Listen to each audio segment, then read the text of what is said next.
देश में महंगाई ने गरीब जनता का जीना दूभर कर दिया है। 100 रुपये पेट्रोल, 1000 रुपये सिलेंडर आसमान छू रहे। दाल सब्जियों के दाम ने रसोई का बजट बिगाड़ कर रख दिया है। लेकिन सत्ताधारी पार्टी के नेता इस समस्या को उपचुनावों में मुद्दा नहीं बनाती है।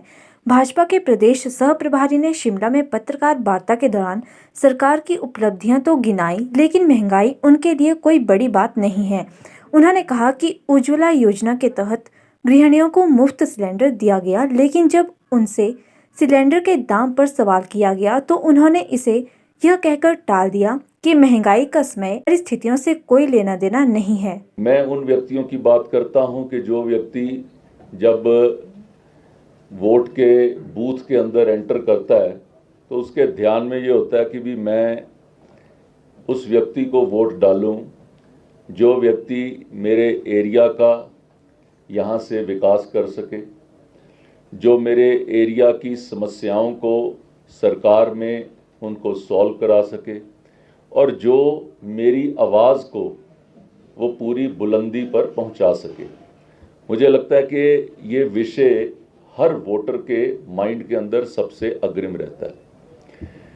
उस दृष्टि से देखा जाए तो मैं जितने भी पिछले सालों के चुनाव देखे हैं, मैं मानता हूं कि हिमाचल का वोटर एक बहुत ही मैच्योर्ड और एक बहुत ही इंटेलिजेंट वोटर है और वो अपना वोट विकास के लिए प्रयोग करेगा।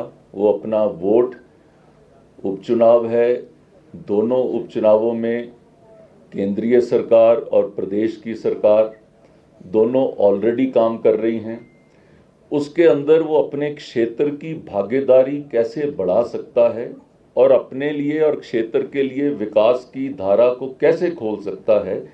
तो मुझे लगता है कि उस दृष्टि से देखा जाए तो हर उस वोटर का ये चुनाव ज़रूर होगा कि मैं इस चुनाव के अंदर भारतीय जनता पार्टी का साथ दूं, उनका हाथ मजबूत करूं, दोनों सरकारों का हाथ मजबूत करूं और अपने क्षेत्र के विकास की तरफ मैं आगे बढ़ पाऊं।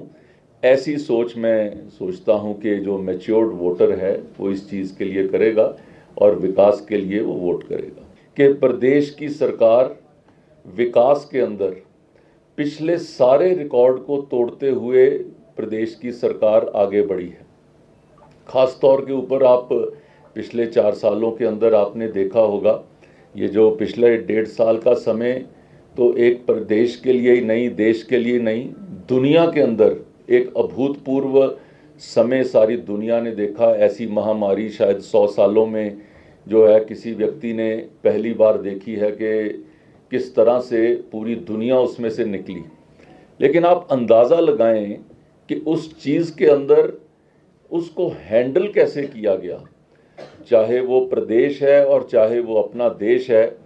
आज हमारा देश 100 करोड़ वैक्सीनेशन की तरफ कुछ ही दिनों में पहुंचने वाला है। शायद दुनिया के अंदर ये भी एक अजूबा होगा भी इतने बड़ी डिफरेंट डेमोग्राफिक स्ट्रक्चर को कैसे हैंडल करना, वहाँ पर उन लोगों को हैंडल करना। और एरियाज़ के अंदर आप देखा जाए तो जो लोगों तक जो 70 सालों के अंदर जो हेल्थ फैसिलिटीज़ के जो विकास नहीं हुए थे, वो शायद 70 दिनों के अंदर वो विकास प्रदेश ने और देश ने करके दिखाए। फैसिलिटी का मैंने उसके आपको सिस्टम के बारे में बताया, मैंने उसको भरने के उसका बताया। अब भरने के लिए आप कहते हैं कि उसका पैसे का इंतजाम करने का वो उसके अंदर वो जो उज्ज्वला योजना के अंदर वो उसके अंदर नहीं था।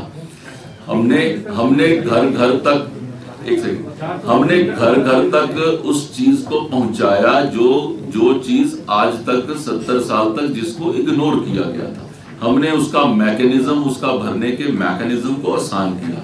हमने उसकी जो भराई की जो अवेलेबिलिटी है, हमने उसकी अवेलेबिलिटी को हमने उसको बढ़ाया। So far as the pricing is concerned, the pricing is not related to any individual or any country. The pricing has a mechanism of the global pricing of petrol and diesel and gases.